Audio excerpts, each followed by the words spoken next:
Idadi ya punda nchini imepungua kutokana na punda kuchinjwa kiolela. Vikundi vya kutetea haki za wanyama nchini vinapendekeza kuwa serikali isitishe biashara ya uuzaji wa ngozi ya punda nchini. Tangu vichinjio vya punda nchini kufungwa, baadhi ya wanabiashara wamekuwa wakichinjia punda vichakani na kuuza nyama ya punda ambayo haijakaguliwa.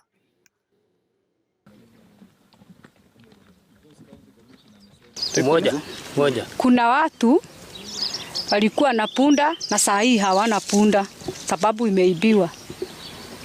Hata kila boma watu wanataka punda lakini hawa kuifanya nini kuileta kwa sababu itaibiwa. Sasa wanangoja serikali itusaidie.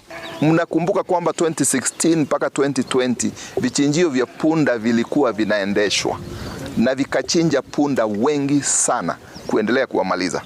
Lakini sasa baada ya hivi vichinjio kusitishwa, wizi huu wa punda na uchinjaji wa punda kwenye vichaka unakuwa facilitated so much na kwamba hawa cartels wamepewa barua na serikali kuuza ngozi ya punda. Itatoka wapi kama punda hawataibiwa wafe?